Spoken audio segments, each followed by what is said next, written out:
Qala Allah Ta'ala, Allah mengingatkan dalam kitabnya, Ya ayyuhalladzina amanu taqullaha haqqa tuqatihi wa la tamutunna illa wa antum muslimun. Hai sekalian orang-orang yang beriman, patuhlah dan tunduklah sebenar-benar patuh dan tunduk kepada satu-satunya pencipta segala sesuatunya, itu Allah Subhanahu wa Ta'ala, dan janganlah kalian meninggal dunia kecuali dalam keadaan Islam. Di ayat yang kedua, qala Allah Ta'ala, Ya ayuhan nasu taqu rabbakum alladhi khalaqakum min nafsin wahidah wa khalaqa minha zawjaha wa batha minhuma rijalan katsiran wa nisaa wattaqullaha alladhi tasaaluna bihi wal arham innallaha kana 'alaikum raqiba. Hai sekalian manusia, sekali lagi bertakwalah, hanya patuh dan tunduklah kepada satu-satunya pencipta segala sesuatunya, itu Allah, yang telah menciptakan kalian dari jiwa yang satu, itu Adam alaihissalam, dan menciptakan dari jiwa yang satu istrinya Hawa alaihissalam, dan telah banyak memberikan keturunan laki-laki juga perempuan dari keduanya. Sekali lagi bertakwalah, hanya patuh dan tunduklah kepada Allah, dan jagalah hubungan silaturahim, sesungguhnya Allah senantiasa mengawasi kalian. Di ayat yang ketiga, qala Allah azza wa jalla, Ya ayyuhalladzina amanu taqullaha wa qulu qawlan sadida yuslih lakum a'malakum wa yaghfir lakum dhunubakum wa may yuti'illaha wa rasulahu faqad faza fawzan 'azima. Hai sekalian manusia, hai sekalian orang-orang yang beriman, sekali lagi bertakwalah, hanya patuh dan tunduklah kepada Allah dan ucapkan kalimat yang benar. Niscaya Allah akan memperbaiki amalan perbuatan kalian, mengampuni dosa-dosa kalian. Barang siapa yang mentaati Allah dan Rasulnya, maka dia telah mendapatkan kemenangan yang besar. Amma ba'd, fa inna asdaqal hadithi kitabullah. Kita tahu sebaik-baik rujukan bagi umat Islam dalam seluruh lini kehidupan mereka, terutama dalam ibadah, yaitu Al-Quran, kitabullah. Wa khair hadyu Muhammadin sallallahu alaihi wasallam. Dan sebaik-baik petunjuk selalu keluar adalah petunjuk Nabi besar Muhammad sallallahu alaihi wasallam, yang dikenal dengan as-sunnah. Keduanya rujukan pertama umat Islam atau utama dalam segala lini kehidupan mereka, terutama dalam masalah ibadah. Wa syarrul umuri muhdatsatuha, dan seburuk-buruk ibadah yang tidak punya rujukan dari wahyu Allah, Al-Quran dan Sunnah. Fa inna kulla muhdatsin bid'ah. Semua perbuatan yang dianggap ibadah dan tidak punya rujukan wahyu dikenal dengan perbuatan baru dalam agama. Wa nabidatun dhalalah, dan perbuatan baru itu akan membawa pelakunya pada kekeliruan dan kesesatan. Wa dalam final akan membawa pelakunya ke dalam api neraka. Bapak Ibu sekalian, ikhwah akhwat rahimani rahimakumullah. Tentu yang paling pertama yang layak kita ucapkan adalah segala puji bagi Allah yang telah memudahkan kita untuk berkumpul di rumahnya ini, dan juga untuk menghadiri majelis ilmu. Serta sebagaimana sudah saya bahasakan kepada teman-teman panitia, insya Allah saya usahakan dengan izin Allah setiap bulan kita lowongkan, setiap bulan akan ada tablik akbar khusus untuk membahas tentang kisah-kisah sahabat Nabi. Dan ini memang pertemuan pertama kita membahas tentang sahabat yang termulia, yaitu Abu Bakar radhiyallahu anhu. Ada beberapa alasan kenapa saya memilih tema sahabat ini. Yang pertama, saudaraku, banyak sekali umat Islam yang tidak tahu, bahkan tidak pernah mau tahu siapa saja orang-orang yang telah sukses sebelum mereka, baik dunia maupun akhirat. Yang mereka pikirkan adalah orang-orang yang masih hidup bersama mereka, yang dianggap belum berhasil sebenarnya.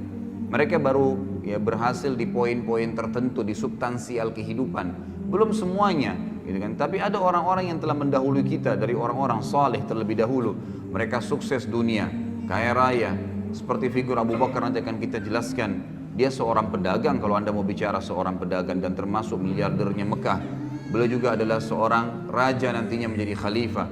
Beliau seorang ayah yang sukses dan memiliki banyak anak serta 4 orang istri. Beliau juga radhiyallahu anhu yang memiliki banyak sekali kelebihan-kelebihan, termasuk tokoh masyarakat Mekah. Beliau adalah pejuang yang paling berani di medan perang. Beliau memiliki prinsip-prinsip hidup, gitu kan, umur yang panjang sampai 63 tahun, dan banyak sekali hal yang luar biasa dari kehidupan beliau sebagaimana akan kita tahu nanti. Dan akan banyak sekali kita akan ambil pelajaran dari kejadian-kejadian dari kehidupan beliau, dan semoga Allah memberikan taufiknya untuk itu. Dan juga hal yang lain, saya akan bedah buku ikhwah dan akhwat sekalian. Bukunya adalah Ashabi Rasulullah sallallahu alaihi wasallam, ditulis oleh Syekh Mahmud Al-Misri. Allahu alam, ya, setahu saya semenjak saya baca buku-buku tentang sahabat, saya temukan ini buku yang paling lengkap. Jadi kalau ada teman-teman yang berminat, saya sudah titipkan sama panitia, bisa mendapatkan di panitia. Buku ini ada 4 jilid. Ya, buku ini ada 4 jilid. Dan buku ini akan kita bedah setiap bulannya. Jadi kalau kesempatan sekarang kita akan bahas Abu Bakar, maka yang depan insya Allah mungkin Umar bin Khattab dan seterusnya, maka akan terus mengikuti buku ini. Jadi pun kalau ikhwah dan akhwat memilikinya, maka akan terus kita bedah sampai selesai 4 jilid dengan izin Allah subhanahu wa ta'ala. Saya ingin titik beratkan dalam metode penyampaian saya nanti ini, bahasan ini, dan ini bahasan yang cukup panjang sebenarnya. Sejarah Abu Bakar radhiyallahu anhu ini bukan sejarah yang pendek, sejarah yang panjang, dan Allahu alam kita tidak tahu bisa selesai sampai duhur atau tidak. Maka perlu saya tekankan kepada teman-teman bahwasanya saya tidak fokus kepada tanya jawab nantinya, tapi saya akan fokus ke materi. Dan ini yang lebih penting dalam majelis ilmu. Jadi majelis ilmu itu yang dinomor satukan adalah materi yang diterima, bukan pertanyaannya. Kalau Allah mudahin nanti di akhir waktu ada kesempatan untuk bertanya, alhamdulillah gitu kan. Kalau tidak, maka bisa nanti menghubungi saya di luar materi ini seperti yang disampaikan oleh panitia. Setiap Rabu malam Maghrib Isya ada materi yang rutin saya sampaikan di masjid kita ini. Antara Maghrib Isya materi Kitab Al-Kabair, dan kemudian dilanjutkan tanya jawab sampai jam 9 malam, dan itu bebas Anda bertanya apa saja. Saya akan masuk dulu ke judul kita. Judul kita ini menggapai derajat Siddiq bersama Abu Bakar. Karena ada kalimat Siddiq yang saya terima atau yang saya titik beratkan pada saat saya sampaikan judul ke panitia, maka saya akan jelaskan dulu kalimat Siddiq itu sebelum masuk ke masalah siapa itu Abu Bakar dan apa yang kita bisa ambil dan kenapa beliau mendapatkan julukan Siddiq itu sendiri.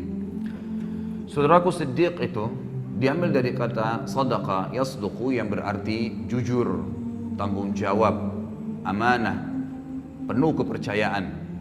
Itu artinya. Kalau seseorang itu memiliki sifat kriteria tadi dari definisinya, maka dia dikatakan siddiq untuk laki-laki dan siddiqah untuk perempuan. Allah Azza wa Jalla menggunakan kalimat siddiq ini di banyak dalam ayat Al-Quran. Ada orang-orang yang memang Allah sebutkan, seperti misalnya Allah sebutkan tentang Yusuf alaihissalam dalam surah Yusuf urutan 12 ayat 46.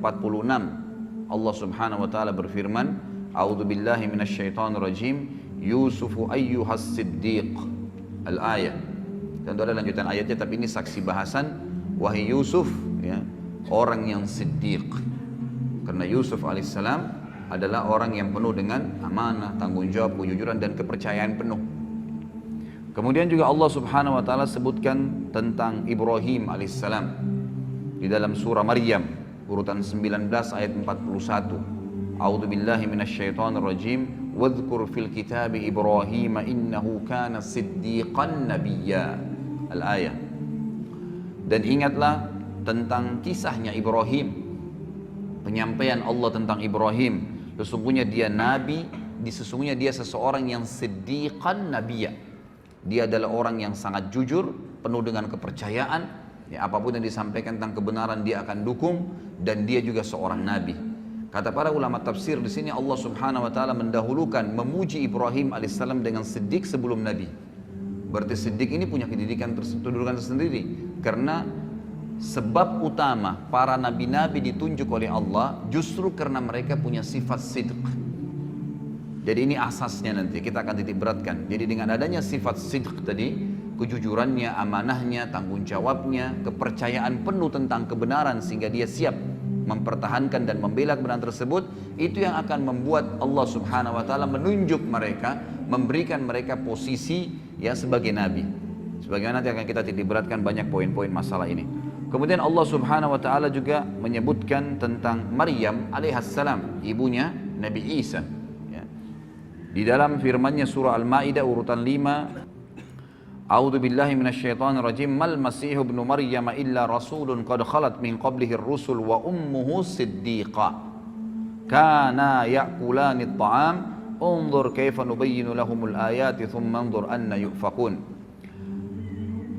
Sesungguhnya Masih ibnu Maryam, Nabi Isa alaihissalam adalah jelas seorang rasul, utusan Allah, dan telah terdahulu sebelumnya banyak rasul-rasul, dan ibunya adalah siddiqah. Ya, jadi di sini penggunaan untuk perempuan siddiqah. Jadi Maryam alaihissalam ini dia Maryam binti Imran bersaudara dengan Asia binti Imran, dan dua wanita ini adalah wanita yang sangat mulia Mereka betul-betul siddiqah, jujur dari pertama masih kecil sampai mereka besar, itu tidak pernah tidak yakin dengan Allah Azza wa Jalla dan para nabi-nabi, sampai Allah karuniai dua perempuan ini melahirkan anak, dua-duanya nabi. Kalau dari Maryam lahirlah Isa, dan dari Asia adiknya Maryam itu lahir Yahya. Dua-duanya nabi alaihi wassalam. Dan ini yang ditemui oleh Nabi sallallahu alaihi wasallam di langit kedua pada saat Isra dan Mi'raj, bertemu dengan dua orang sepupu, Yahya dan Isa, karena ibu mereka bersaudara. Mereka berdua, kata Allah, si Maryam alaihissalam dan anaknya Isa alaihissalam, mereka pernah makan atau mereka makan makanan seperti manusia biasa. Ini bantahan terhadap orang Nasrani yang mengatakan Isa adalah anak Tuhan. Maka lihatlah bagaimana kami menjelaskan kepada mereka ayat-ayat kami, dan lihatlah ya apa yang mereka responkan, apa yang mereka jawab.